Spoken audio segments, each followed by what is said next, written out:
کہ اے موسیٰ کیا آپ سے بڑا کوئی عالم ہے؟ موسیٰ علیہ السلام نے کہا نہیں، مجھ سے بڑا کوئی عالم نہیں، اس وقت دنیا میں سب سے بڑا عالم میں ہوں۔ اور حقیقت میں موسیٰ علیہ السلام سب سے بڑے عالم تھے، مگر اللہ تعالیٰ کو موسیٰ کی یہ بات پسند نہیں ہے۔ یہ عالم کی شان نہیں ہے کہ سب سے بڑا اپنے آپ کو سمجھے۔ موسیٰ علیہ السلام کا یہ جملہ اللہ کو پسند نہیں آیا۔ اللہ نے کہا اے موسیٰ، ہمارا ایک بندہ ہے، اس کے پاس تم جاؤ، اس کے پاس وہ علم ہے جو تمہارے پاس ہے۔ موسیٰ علیہ السلام نے کہا اچھا، اس کے پاس وہ علم ہے جو میرے پاس نہیں، ٹھیک ہے میں جاتا ہوں اس کے پاس، سیکھتا ہوں اس سے۔ کہاں ملے گا وہ؟ اللہ نے کہا وہ تمہیں ملے گا مجمع البحرین پر، جہاں دونوں دریا آپس میں ملتے ہیں، وہاں چلے جاؤ، وہاں تمہیں وہ آدمی ملے گا۔ چنانچہ حضرت موسیٰ علیہ السلام نے اپنے ساتھی حضرت یوشع ابن نون کو لیا اور پہنچے وہاں پر۔ وہاں پہ حضرت خضر سے ملاقات ہوئی۔ حضرت خضر کون تھے؟ صحیح بات یہ ہے کہ یہ اللہ کے نبی تھے، اور اللہ تعالیٰ نے ان کو ایک مخصوص علم دیا تھا کہ جب کوئی انسیڈنٹ ہوتا تھا، کوئی واقعہ ہوتا تھا، تو اس واقعے کے پیچھے کیا ہونے والا ہے، اس کا انجام کیا ہونے والا ہے، وہ بھی اللہ ان کو بتا دیتا تھا۔ تو جب حضرت موسیٰ پہنچے ان کے پاس تو بڑے ادب سے کہا کہ حضرت میں آپ کے پاس آیا ہوں، آپ سے کچھ سیکھنا چاہتا ہوں، کہ آپ مجھے اجازت دیتے ہیں میں آپ کے ساتھ تھوڑا وقت گزار سکتا ہوں؟ حضرت خضر نے کہا کہ دیکھو میرے ساتھ تم وقت گزار نہیں پاؤ گے، اس لیے کہ میں بہت سا کام ایسا کروں گا جو تمہیں سمجھ میں نہیں آئے گا، اور تمہیں سمجھ میں نہیں آئے گا تم پوچھو گے، تم برداشت نہیں کرو گے، پوچھو گے، اور میرے ساتھ تم کوئی بات پوچھو گے تو میں تمہیں اپنے ساتھ رکھ نہیں سکتا۔ حضرت موسیٰ نے کہا گھبرائیے نہیں، میں کچھ پوچھوں گا نہیں آپ سے، آپ اپنا کام کیجئے، میں بس دیکھتا رہوں گا چپ چاپ۔ کہا ٹھیک ہے چلو۔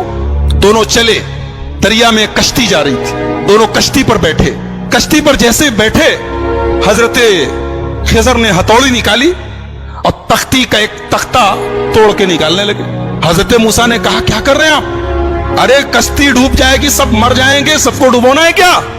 کہا میں بولا تھا کہ تم صبر نہیں کر پاؤ گے، تم برداشت نہیں کر پاؤ گے، بولو گے ضرور۔ کہا کہ اچھا معاف کیجئے میں بھول گیا تھا، اب کچھ نہیں پوچھوں گا، اب آپ جو کرنا ہو کیجئے، میں کچھ پوچھوں گا نہیں۔ اور آگے بڑھے، کشتی سے اترے، ایک گاؤں میں پہنچے۔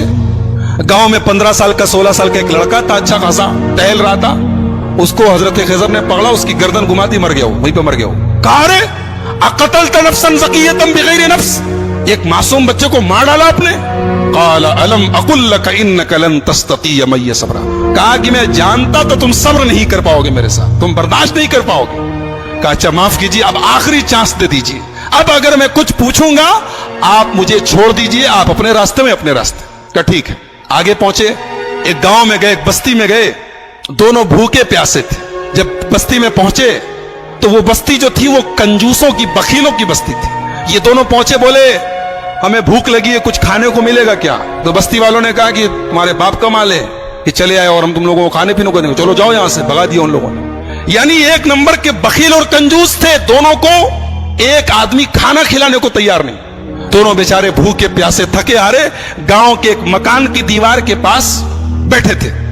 اچانک دیوار گرنے لگی، حضرت خضر کھڑے ہوئے اور اللہ نے ان کو ایک مخصوص طاقت دی تھی، دیوار گر رہی تھی، انہوں نے کھڑے ہو کے دیوار کو سیدھا کر دیا۔ حالانکہ وہ اکیلے ایک آدمی کے بس کی چیز نہیں تھی، لیکن اللہ نے ان کو پاور دیا تھا، انہوں نے کھڑے ہو کے دیوار ٹھیک کر دی۔ موسیٰ علیہ السلام جلالی پیغمبر تھے، پہلے ہی غصے میں تھے، ان لوگوں نے کھانا اور پانی تک نہیں پوچھا تھا، مہمان نوازی نہیں کی تھی۔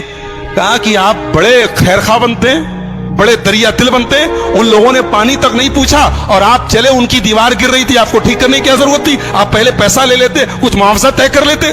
قال ھذا فراق بینی و بینک، کہا کہ اے موسیٰ اب یہاں سے آپ اپنے راستے میں اپنے راستے۔ آپ نے کہا تو میں بولوں گا نہیں اور آپ ہر جگہ بول دیے۔ اب میں بتاتا ہوں کہ وہ تینوں کام میں نے کیوں کیا تھا۔ ہم لوگ جس کشتی میں جا رہے تھے وہ کشتی کچھ غریبوں کی کشتی تھی، کچھ غریب لوگ تھے، وہ بیچارے کشتی پر چلاتے تھے، وہی ان کی انکم کا ذریعہ تھی۔ آگے ایک ظالم بادشاہ تھا، وہ ظالم بادشاہ جب کوئی کشتی دیکھتا تھا، اگر کشتی صحیح سلامت ہوتی تھی تو کشتی کو لوٹ لیتا تھا، اور اگر کشتی دور سے ہی عیبدار نظر آتی تھی تو چھوڑ دیتا تھا۔ میں نے تختہ نکال دیا تاکہ وہ ظالم بادشاہ کشتی کو لوٹے نہ، اور جو لڑکا تھا جس کو میں نے گردن پکڑ کے مار دیا تھا، اس لڑکے کے ماں باپ بہت نیک تھے، مومن تھے، ایمان والے تھے، اور وہ لڑکا آگے چل کے اپنے باپ کا نافرمان، اپنی ماں کا نافرمان اور کافر ہونے والا تھا۔